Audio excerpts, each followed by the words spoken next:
আমার জামাই মনে কষ্ট, কারণ সে বলে সেও তো মাঝে মাঝে রান্না করে, বাট তার কোনো রেসিপি আমি কেন শেয়ার করি না। ওমা, এটা কি কথা? আমি বললাম আজকেও তো শাক রান্না হচ্ছে, গত ভিডিওতেও আমি শাক রান্নার রেসিপি শেয়ার করছি, সো আজকে স্কিপ করি। সে বলে না, আজকেই করতে হবে। ওকে ফাইন, কি আর করা। তো আজকে আমি আপনাদের সাথে আমার জামাইয়ের পালং শাক রান্নার রেসিপিটা শেয়ার করব। তো আমি ওকে একটু হেল্প করতেছিলাম, কেটে কুটে দিচ্ছিলাম, যেহেতু ও অনেক কাজ করতেছিল, মাছ ক্লিন করছে, ভাজতেছে, এগুলো রান্না করবে, আর পালং শাকের জন্য যা যা লাগে ওগুলাও কাটছে। তো চিন্তা করলাম আমি একটু হেল্প করে ফেলে। আমি খেয়াল করতেছিলাম পালং শাকে অনেক ময়লা, একবার ভাবছি আস্তে আস্তে ধুয়ে ফেলবো, পরে চিন্তা করলাম এগুলা ধুয়ে আবার পানি ঝরতে দিতে হবে, না হলে পানিতে সব ভেসে যাবে।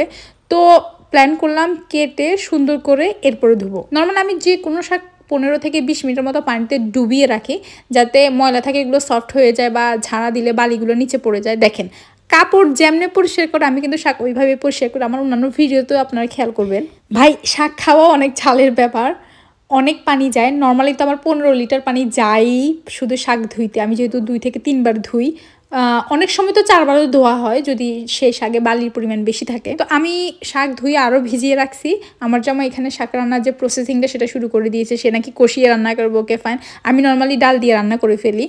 এখন সেখানে পেঁয়াজ ভাজতে দিয়েছিল, সেখানে একটু রসুন দিয়েছে আর অনেকগুলো কাঁচামরিচ দিয়েছে, শাকে একটু টমেটোও দিয়েছে। নর্মালি আমি যখন শাক রান্না করি কখনোই টমেটো ইউজ করি না।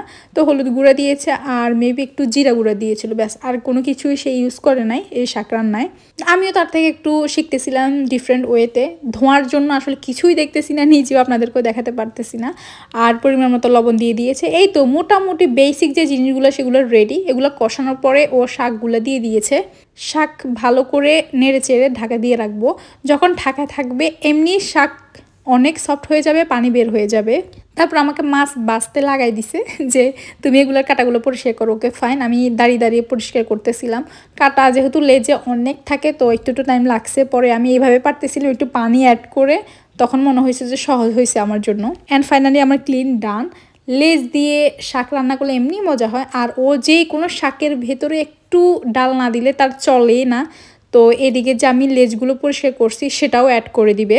বাহ, খুবই ভালো। আমি জানি এইভাবে অনেকে রান্না করে, আমি আমার আম্মুকে এইভাবে রান্না করতে দেখছি। তারপরে ভালো করে নেড়ে চেড়ে ঢাকা দিয়ে রাখবো।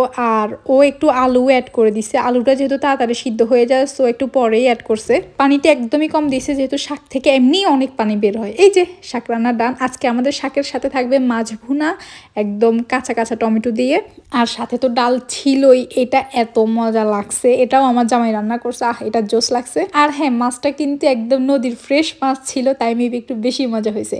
তো লাস্টে ধনেপাতা দিয়ে দিছে, ব্যাস, এই তো ডান, টাটা।